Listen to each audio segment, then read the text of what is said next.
Nous sommes en face d'un pouvoir qui ne tolère pas d'opinions divergentes. Et c'est dangereux pour un régime qui se réclame démocratique, parce que s'il n'y a pas divergence de vision, divergence d'opinion, il est difficile que l'on puisse penser à l'épanouissement de la société.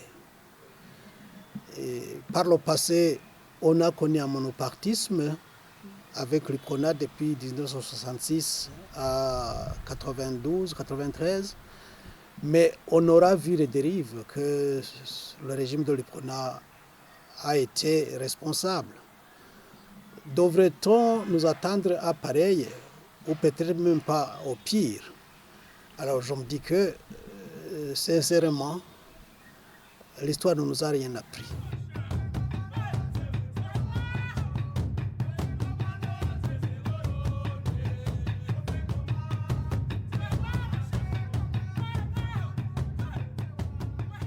La triste réalité est que le parti au pouvoir, depuis qu'il est aux affaires en 2005, il cherche toujours à fragiliser l'opposition et à le faire disparaître.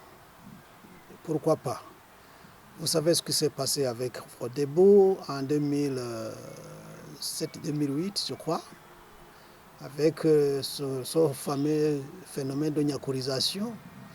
Vous savez ce qui s'est passé avec bien d'autres menus partis, et même avec l'UPRONA en 2013-2014.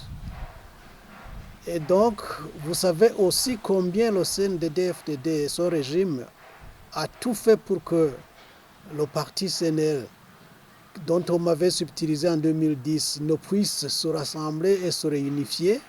Ceci en 2014, 2013-2014, début 2015. Et vous savez tout autant comment, après justement ce qui s'était passé en 2015 aux législatives et aux communales, la coalition d'indépendants avait surpris le régime du CNDD-FDD. Vous savez combien on a taillé sur mesure l'actuelle constitution. Et la naissance du parti CNL, c'était venu comme un trouble fait. Et d'aucuns savent combien on a réalisé un très bon score en 2020 et que même les langues se délient.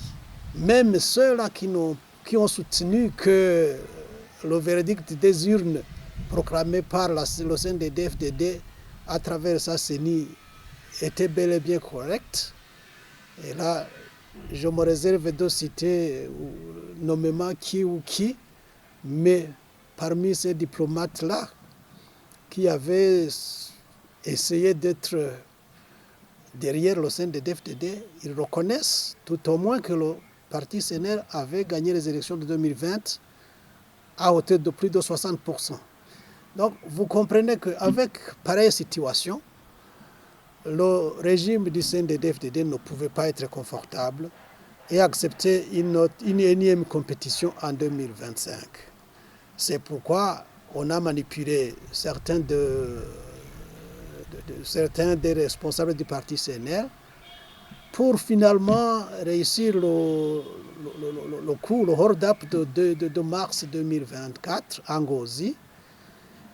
Un hold-up où on a vu un pseudo-congrès qui réunissait Terre Imbonerakure, Terre Bagumyabanga autour de la petite crique qui maintenant se débat comme un diable dans le bénitier en prétendant battre campagne lorsqu'ils ne peuvent même pas rassembler 100 personnes.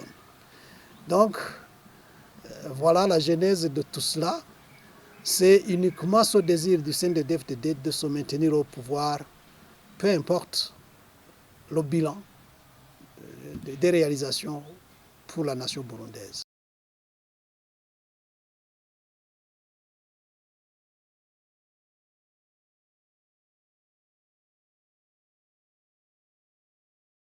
D'abord, c'est peut-être manquer de termes que de parler de campagne électorale.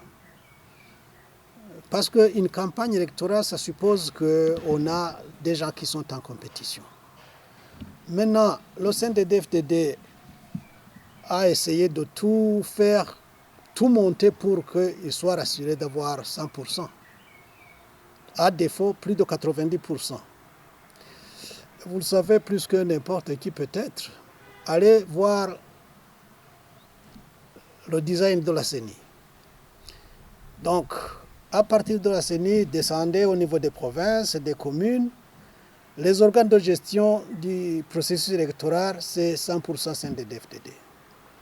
L'administration territoriale, 100% CNDD-FDD. Et ceux qui sont, entre guillemets, dans cette manifestation appelée campagne maintenant, ils sont tous des pro-CNDD-FDD. Autrement dit, c'est un véritable show du CNDD-FDD et rien que ça. Et puis, vous avez des élections soi-disant législatives, mais c'est plutôt l'exécutif qui brandit son programme. C'est les partis politiques, entre guillemets, au lieu de parler de la matière législative, parlent tout autant des projets comme si c'était une campagne présidentielle. Franchement parlant, on peut se demander si les Burundais savions ce que nous faisons et quand le faire. Sinon, par rapport à la question de la violence, elle est là, elle est implacable. Parce que le parti CNDD-FDD, c'est son modus operandi.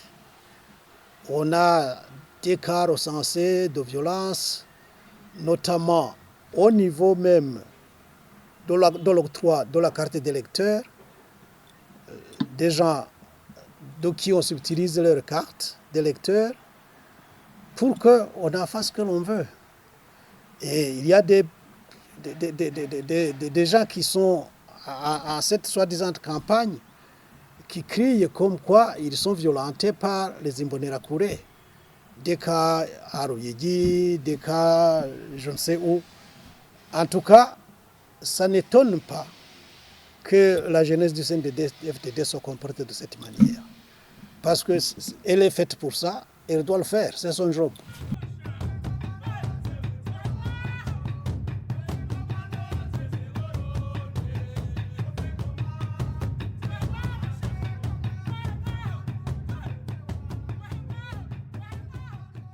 Mais si on vous dit qu'il y a des gens de qui on rafle les cartes d'électeurs, ce n'est pas à part un discours alléchant, c'est de forceps.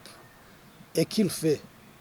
Ce n'est pas la police, ce n'est pas l'armée, ce n'est pas l'administration, mais c'est bel et bien cette jeunesse, parfois désœuvrée, parfois qui croit qu'en essayant de se montrer virulente, elle va mériter mieux. C'est une façon en fait de s'afficher pour qu'en guise de reconnaissance, il soit embauché ici ou là.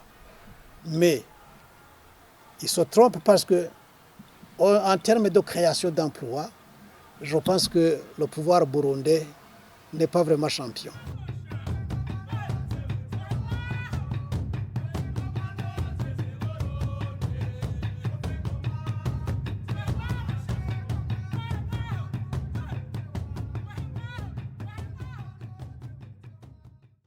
Non, je crois que lorsqu'une porte se ferme, il y a 1000 autres qui s'ouvrent. Et pour moi, tous les efforts de verrouillage que l'on a toujours fait ont ouvert de nouvelles opportunités. Et je pense que ça serait difficile pour un citoyen responsable de juste se murer quelque part et de se désintéresser de la vie nationale. Après tout, si je me suis engagé dans la vie politique, c'est parce que j'ai des principes qui me guident. Je suis contre l'injustice. Je suis contre la violence, je suis contre l'intolérance. Et ce n'est pas parce qu'on m'exclut que cela ne va plus avoir lieu.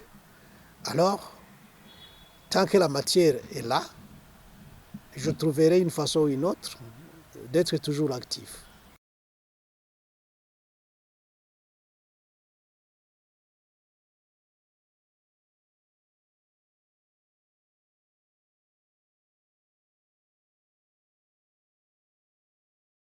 La communauté internationale, elle est multiface et multiforme. Il y en a qui ont cautionné l'ascension du CNDD-FDD au pouvoir. Et ils ont un agenda peut-être avec eux. Pourquoi est-ce qu'ils se saliraient les mains ou chercheraient à ce que les relations soient envenimées? Puisque les exactions du CNDD-FDD, ça vise beaucoup plus les Burundais que ces étrangers. Je pense que la solution, elle n'est pas de l'extérieur, elle doit être de l'intérieur. Il est question que les Burundais nous-mêmes, nous soyons conscients du danger qui nous guette, nous soyons conscients de la situation malheureuse dans laquelle nous vivons, et que, au-delà de chercher des intérêts sectaires, on pense à l'avenir de ces jeunes générations. Et l'âge et de l'âge devrait interpeller la classe dite politique au Burundi. Oui, parce que pourquoi est-ce qu'on se complairait à dire qu'on est des partis politiques reconnus par la loi et qu'on n'exerce pas ce que de droit? Parce que les partis doivent constituer des alternatives. Mais si on est là, juste pour soutenir celui qui opprime le peuple, est-ce que ça vaut la peine de s'appeler un parti politique, de sur quoi s'étiqueter d'opposition? Je ne pense pas. Je dirais que c'est plutôt une interpellation que la situation lance envers qui que ce soit. Et surtout, je me dis que les jeunes générations devraient être conséquentes avec elles-mêmes et ne pas uniquement céder aux avances alléchantes des uns et des autres pour militer, mais plutôt voir qu'est-ce que je veux, quel Burundi va-t-on bâtir ou veut-on bâtir, et comme ça serait beaucoup plus judicieux, plutôt que d'y aller comme par fanatisme et finalement regretter lorsque c'est déjà trop tard. Je me dis par exemple, un jeune qui a fait ses études, qui a complété son enseignement supérieur par exemple, mais qui est là à être manipulé au sein de la Ligue des Imbonerakure par exemple. Je me demande ce qu'on y fait. Parce que ils sont là pour juste défendre un sectarisme qui ne dit pas son nom. Ils sont là pour servir contre une population qui ne fait que réclamer ses droits. Mais voilà qu'on les manipule et qu'on les fait croire que celui qui a une voix dissonante par rapport au CNDD-FDD, c'est l'ennemi de la nation. Mais quelle nation? Le CNDD-FDD n'est pas la nation burundaise, ce n'est pas son équivalent. Pas du tout. La nation burundaise, c'est ce qu'elle est. Dans le passé, aujourd'hui et dans le futur, les partis politiques naissent et disparaissent. Mais la nation, elle est pérenne. Pourquoi ne pas justement penser à ce qui est pérenne et éviter de tomber dans les pièges des manipulateurs et des calculateurs qui se disent être là pour l'intérêt de tout le monde, mais qui au finish démontrent par leurs actes qu'ils sont là pour eux-mêmes, et rien que pour eux-mêmes.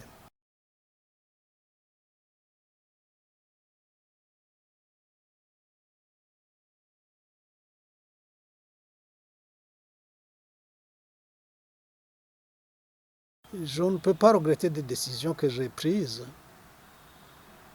lorsque je les ai prises parce que la situation l'obligeait ainsi. Unifier l'opposition, c'est un idéal. Le réussir, il y va de la disponibilité des uns et des autres. Comment est-ce que vous allez unifier une opposition qui veut avoir un pied au service du CNDD-FDD et un autre pied, entre guillemets, au service de l'opposition? C'est quasiment impossible. Dans notre langue, nous disons que deux chemins ne sont pas praticables en même temps.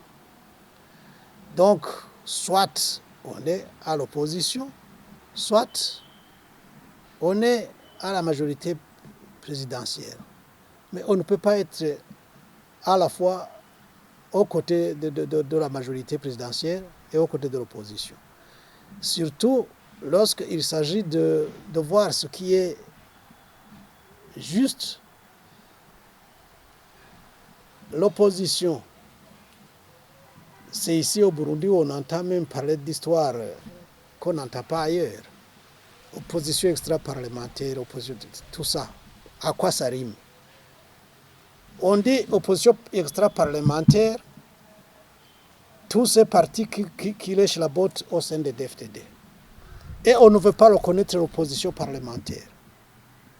D'ailleurs, vous vous rappellerez peut-être, le président actuel, lorsqu'il a été investi à Gitega, en 2020, il disait qu'il ne voulait pas entendre parler d'opposition.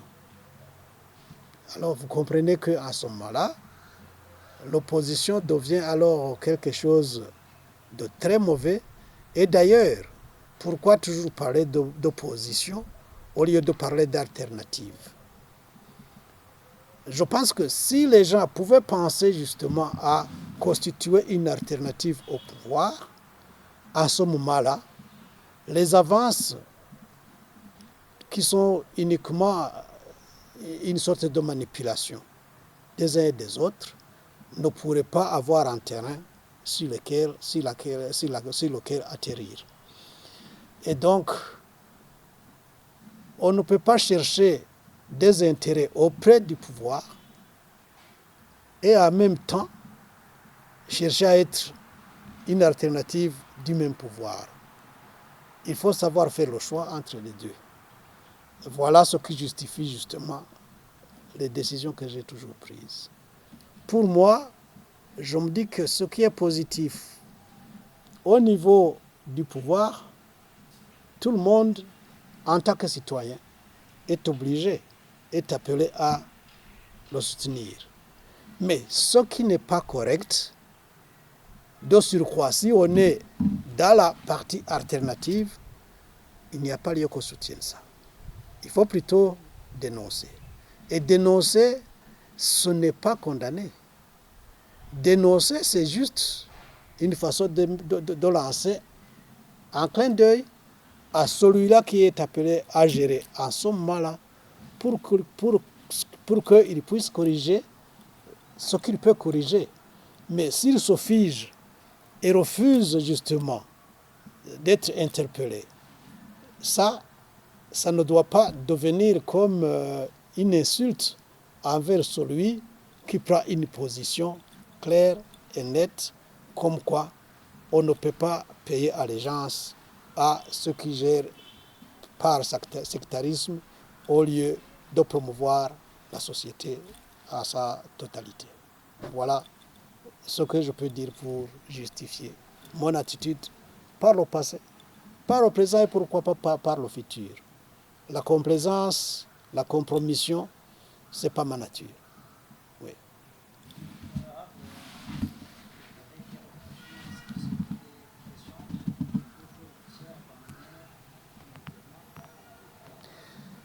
Les pressions, oui, parce qu'il y a pression sécuritaire par exemple. Il y a tout un tas de manœuvres, de manèges que l'on fait, que l'on observe ici et là, des menaces à peine voilées ou ouvertes. Mais tout ça, c'est la vie. La vie est faite de défis. Il faut chaque fois relever les défis. Et les défis, il faut les tourner plutôt en opportunité. Voilà. Donc, tant qu'on respire, il faut être au service de sa nation, il faut être au service de sa patrie, il faut être au service de son peuple. C'est ça qui fait que je dois résister jusqu'à la fin de mes jours.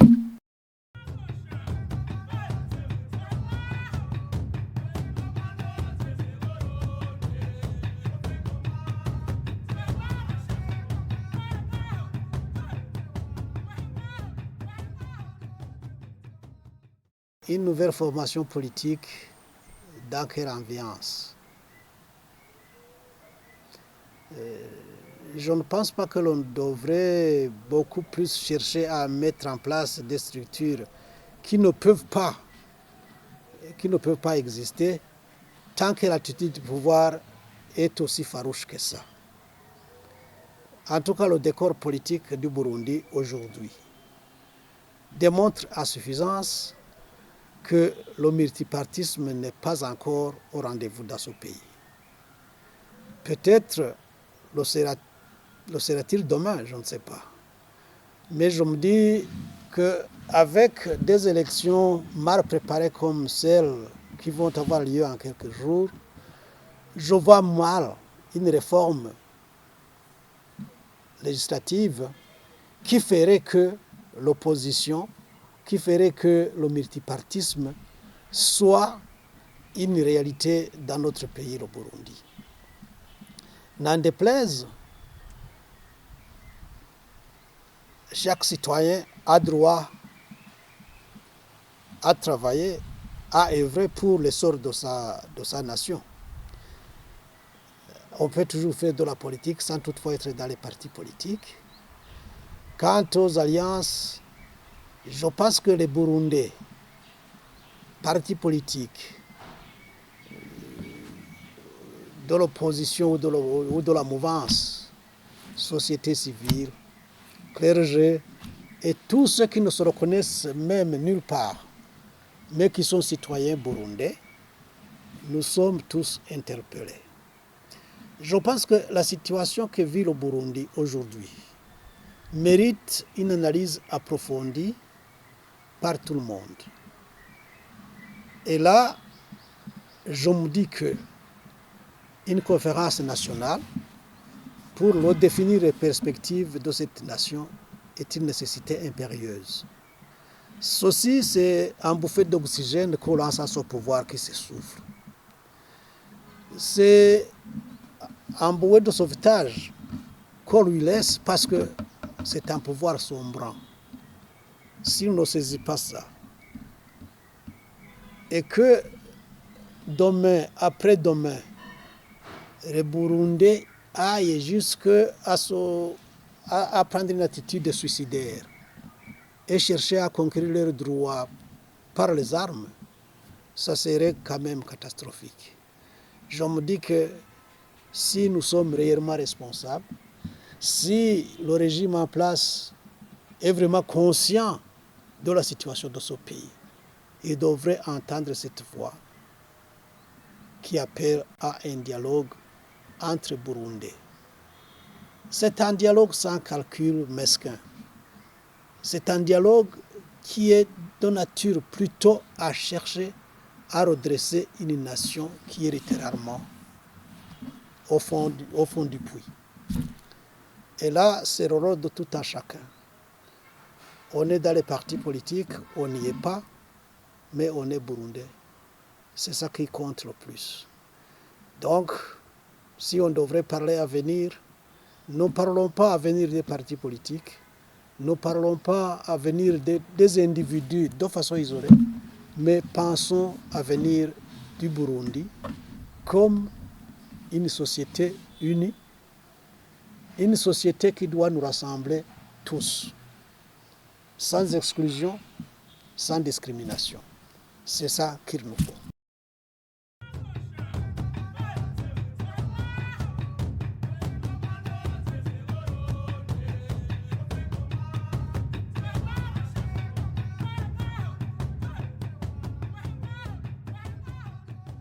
Non, j'ai déjà répondu à cela. Parce que l'espace politique ne nous montre pas des chances de jouir d'une alternance démocratique réelle. C'est pour cela qu'on en appelle à une conférence nationale qui puisse remettre les pendules à l'heure. Parce que la démocratie tant chantée n'a pas de place actuellement. On est dans une dictature pure et dure, mais tout n'est pas encore perdu. De grandes âmes existent dans ce pays. des citoyens responsables existent toujours dans ce pays, qui au parti au pouvoir, qui en dehors du parti au pouvoir, qui en dehors même de ces structures qu'on appelle partis politiques. Il faut que ceux-là puissent se rencontrer. Il faut que le pouvoir comprenne que ce Burundi, ce n'est pas son domaine privé. Ce Burundi, c'est notre nation à nous tous. Il faut que le régime comprenne qu'il faut sauver cette nation par un dialogue constructif, un dialogue qui mettrait autour d'une table tous ces Burundais qui peuvent contribuer réellement à redéfinir les perspectives de notre nation et permettre que la compétition politique soit une réalité et non pas juste en vain mots comme on le voit aujourd'hui.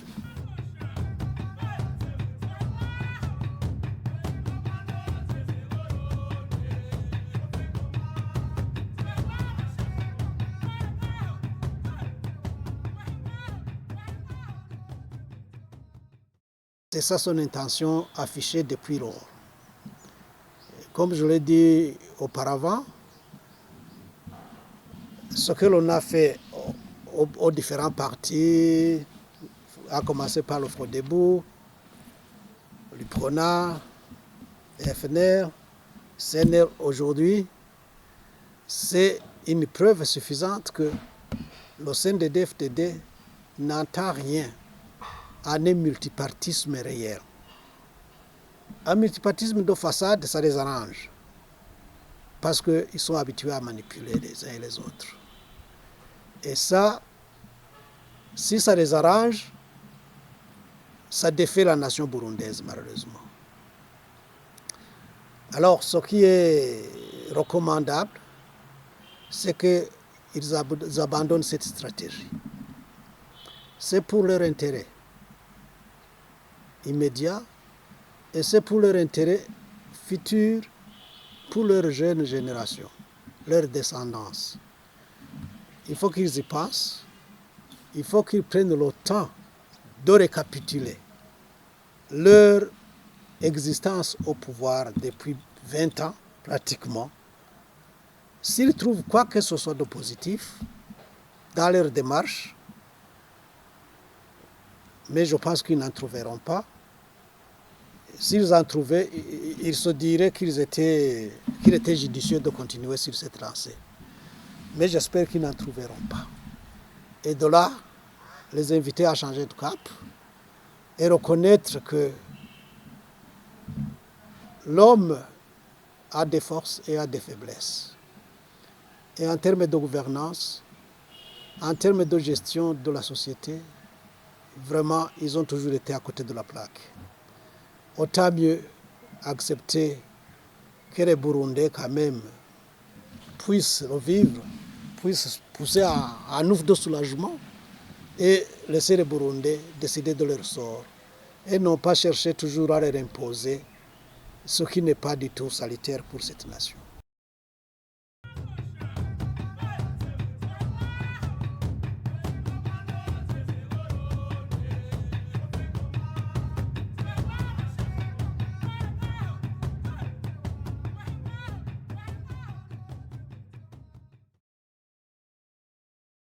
Bon, les recours, vous savez, c'est quelque chose qui prend tellement de temps. Et des fois, on a toujours le politique qui supplante ou qui supervise le judiciaire. Et là, je vous dirais par exemple que on a saisi par un moment la cour de l'EAC.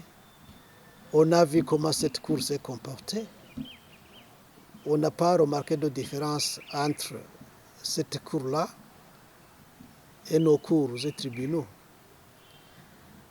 Pour le cas du CNR, par exemple, nous avons saisi la Cour constitutionnelle, non la Cour administrative, non la Chambre administrative, je veux dire, de la Cour suprême, parce que c'est cette Chambre qui est attitrée pour trancher en pareil cas de litige au sein des partis politiques.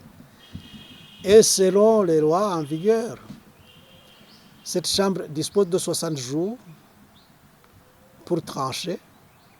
Voilà pour le cas qui est le nôtre, ça fait plus d'une année que, que notre plainte reste là et que la Cour cherche par toutes les voies à faire les manœuvres dilatoires. Parce que justement notre justice est inféodée à l'exécutif, et l'exécutif étant inféodé au parti, c'est la volonté du parti qui prime sur autre chose. On aura vu aussi ce qui s'est passé avec les élections en cours.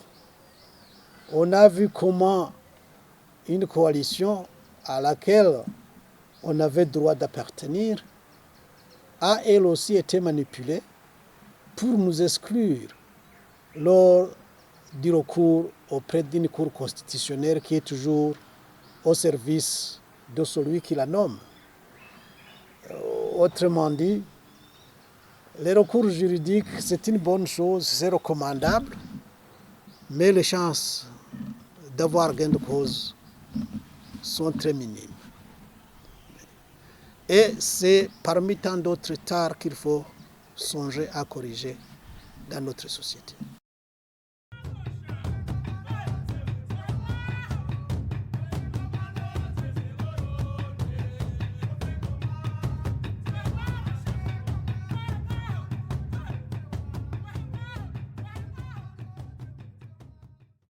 Les opposants, entre guillemets, ne sont pas des opposants, parfois.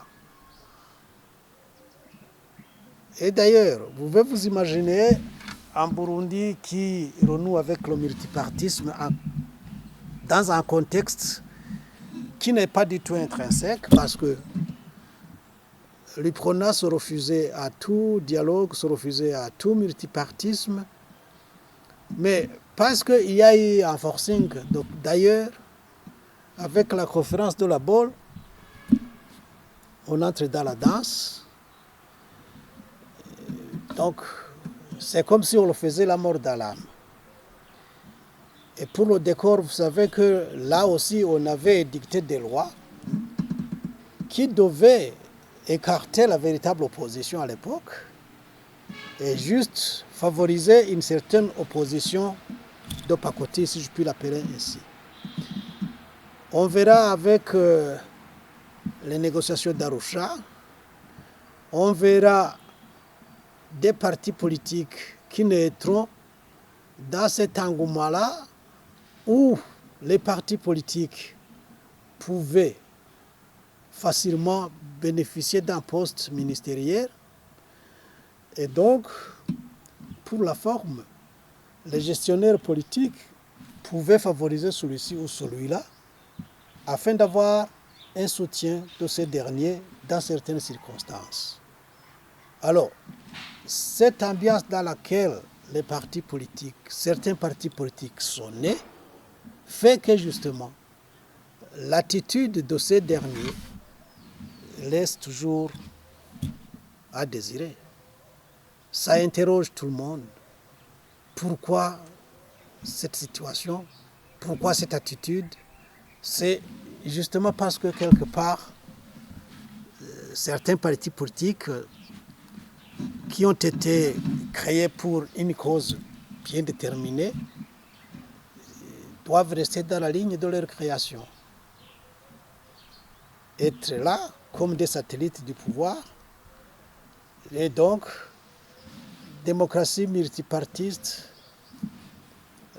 la dictature du grand nombre, lorsque c'est 10 voix contre une, on va dire que c'est démocratique, alors que ça n'a rien de démocratique, parce qu'on est parfois à côté de la blague.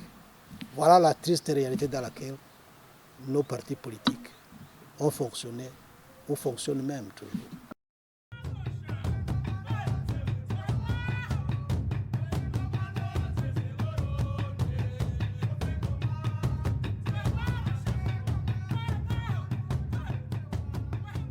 Dans le dynamisme des sociétés. À un moment donné, on ne pouvait pas penser, par exemple, en 67, 68, que le Burundi pouvait renouer avec le multipartisme. C'était difficile, mais à certains moments, ça a repris forme. Et vous vous souviendrez que aussitôt après Arusha, on voit ce foisonnement notamment, on voit le débat politique qui était une réalité à un certain moment, on voit une presse vraiment libre et autonome quelquefois, mais à un certain moment, on voit tout encore une fois, on voit tout retomber à terre. Parce qu'il y a la terreur d'État, il y a cela. Achat de conscience, coup bas ici, coup bas là-bas, et on arrive là où on en arrive aujourd'hui. Mais je me dis que toute société naît, croît, atteint un apogée, puis il y a la chute. Je me dis que autant on a connu des moments de gloire des régimes X, Y, autant on a été poussé au désespoir, ici ou là, mais chaque fois il y a toujours eu de la renaissance. Et ce ne sont pas toujours les mêmes générations qui vivent toutes ces périodes-là. Je me dis que même pour ce Burundi, je ne sais pas combien ça va prendre, mais j'estime que le Burundi ne continuera la descente en affaires. À un moment donné, il va y avoir un sursaut. Et les choses pourront encore une fois prendre la direction vers le haut plutôt que de continuer vers le bas. Et à la question de savoir si je soutiendrai pareille initiative, toute initiative qui va dans le sens positif mérite d'être soutenue par tout le monde. Tant que ce n'est pas une initiative qui vient abuser des uns et des autres. C'est ça qui est essentiel.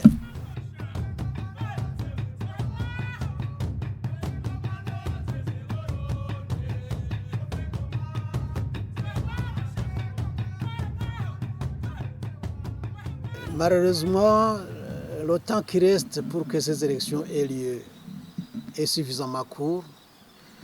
Encore que je doute que pareil message pourrait rencontrer son assentiment tant qu'il ne s'inscrit pas dans la ligne de son parti, parce que tellement il aime beaucoup son parti politique, plus qu'autre chose. J'ai peur que ce message ne pourrait pas porter. Sinon, s'il devrait être réceptif, le message, je l'ai déjà lancé. Je l'ai lancé publiquement devant le Premier ministre lors de sa dernière intervention devant les parlementaires réunis en congrès il y a quelque temps. J'aurais répété au cours de cette interview avec vous, ce qui importe, ce n'est pas de se précipiter vers des élections mal organisées. Parce que les organes qui vont sortir de ces élections ne pourront rien en termes de remède aux problèmes cruciaux que traverse notre pays. Au contraire, un dialogue inter-burundais,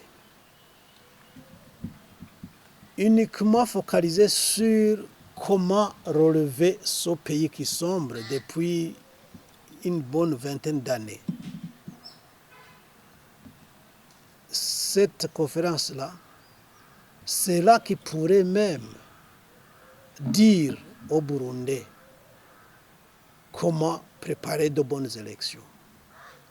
C'est cette conférence-là qui pourrait donner des orientations pour pouvoir doter le Burundi d'institutions capable, je dis bien capable, d'aider les Burundais à se réconcilier définitivement et d'aider les Burundais à marcher vers le développement.